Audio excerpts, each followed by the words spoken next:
Hello students, welcome to the computer class. In the last session, I explained how to write class definition programs. In continuation with the topic, today also we will discuss one of the class definition program which is very important from the examination point of view. Those who have not gone through the previous session of this topic, kindly go through that first. It will help to understand the concept of writing the class definition program. Again, I am telling you, dear students, this type of questions comes of 15 marks in the exam, so try to understand it seriously.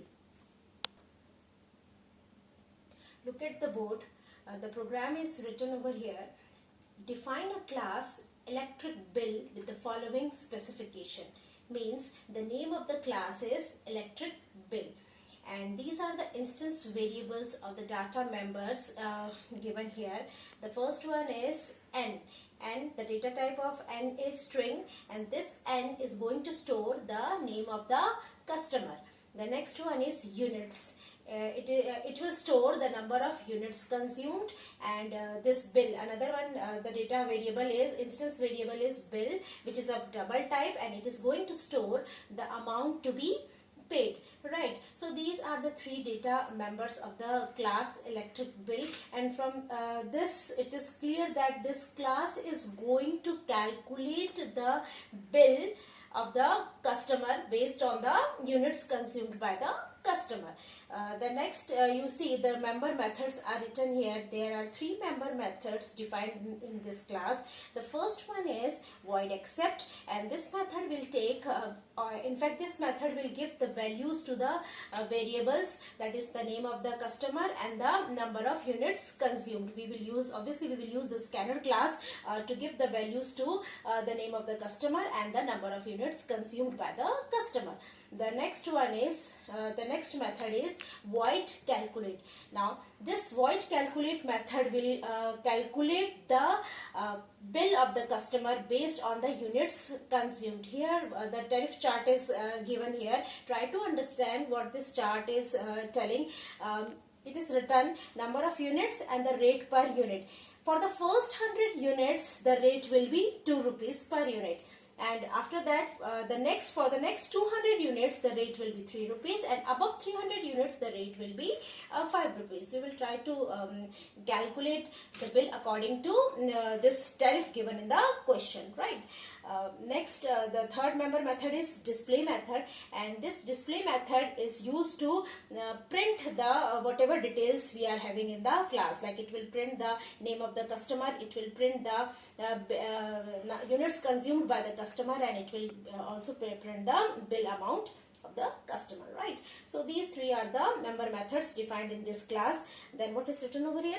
Write the program with main method to create an object of the class and call the above member methods. Means apart from these three methods, we will be having the main method also in the program, and in the main method we will create the object of this class, and using that object we will call these three methods, right? Next we will see, in fact next, before writing the actual program, first of all we will write the structure of the program.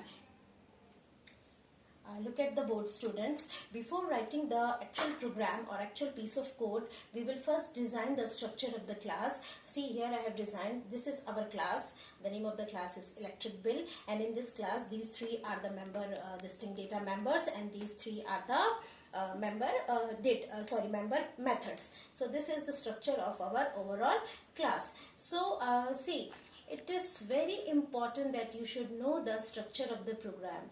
Structure of the program, if in exam if you write the correct structure of the program, then also it is very easy to score around 8 or 9 marks out of 15 marks. Rest marks are kept for the logic of the program. So first of all, try to understand how to write the structure of the program.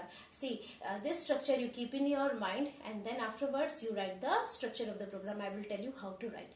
Before that, we will first discuss how we will calculate the bill amount.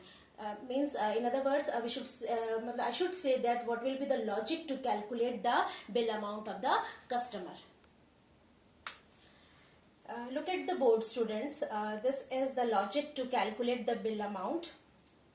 If units consumed by the customer is less than 100, then simply the bill amount will be whatever units consumed by the customer into 2.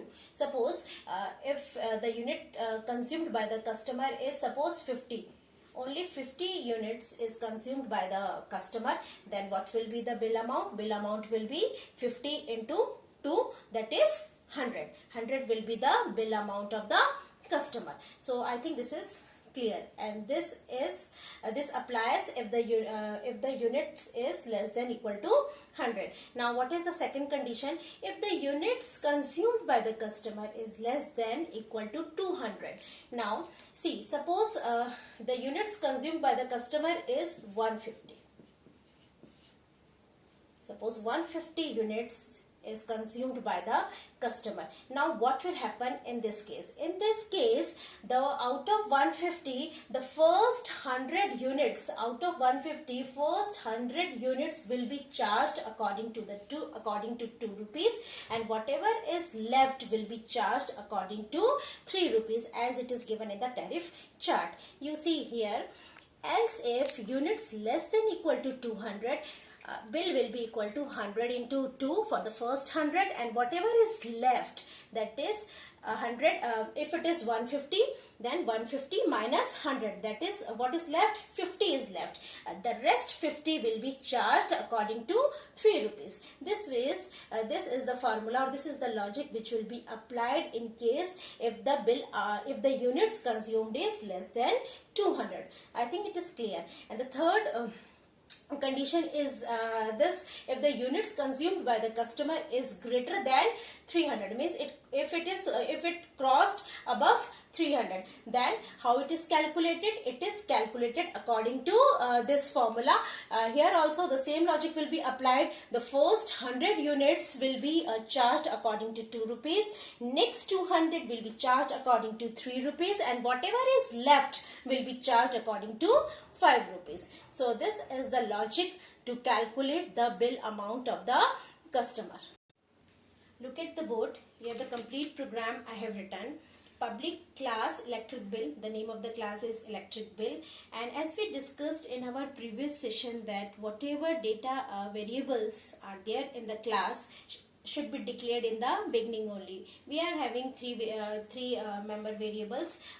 That is, one is n, which will store the name of the customer, then the units and bill. So all these are declared in the beginning only. The class, from this opening curly bracket, the class starts, and here all the data variables should be declared.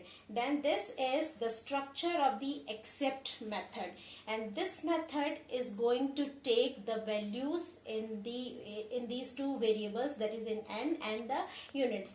And see, I have used the scanner class to give the values to n and units, and all of you know how to use scanner class.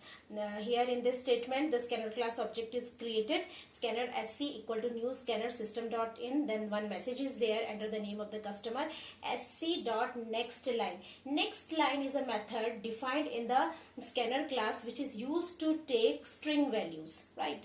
And then the next statement is there, system.out.println, enter the units consumed. Here sc.nextInt method is used to give the value to units, because unit is in integer, so we are using the nextInt method. So next line is used to give the value to n, that is the name of the customer, and next int is used to give the number of units. So this is the structure of our accept method, which is giving the input to the name of the customer and the units consumed.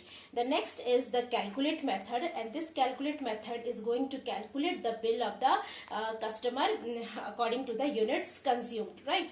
Just now we have discussed the logic. See, the same thing again I have written over here. Only whatever we have discussed, simply I have written here inside these two curly braces. Like if units less than equal to 100, bill will be this. Else if units less than equal to 200, bill will be this. Here in this case, the first 100 will be charged according to rupees 2, and the next will be charged according to rupees 3. And similar to this, the third condition is also here when the unit consumed is more than 300. So this is the logic. This is the actual logic of the program, where we are calculating the bill of the customer according to the units consumed. Look at the board. This is the structure of the display method, which is displaying all the details. It will display the name of the customer, it will display the unit consumed by the customer and the electric bill generated, whatever according to the units consumed in the previous method. So this is showing the structure of the display method. So finally we have given the body to all the three methods: the accept method, calculate method and the display method. Now next we have to write the main method. In the main method, as we have done earlier also, in the main method what we will do, we will create the object of the class electric bill. Here name of the object I have given is EB, electric bill. EB is equal to new electric bill. This is the statement to write this is the statement to create the object of the class. Next, using this object we are calling all these three methods: eb.accept, eb.calculate, eb.display. Finally the main method is closed and the class is closed. So this is the overall structure of this class electric bill, and I have written the complete program. All of you go through this complete program. Any doubt, feel free to ask through any medium. Students, I will give you another one class definition program to do in the assignment. Try to do the program by yourself, and I think all of you must be having 10-year test paper book.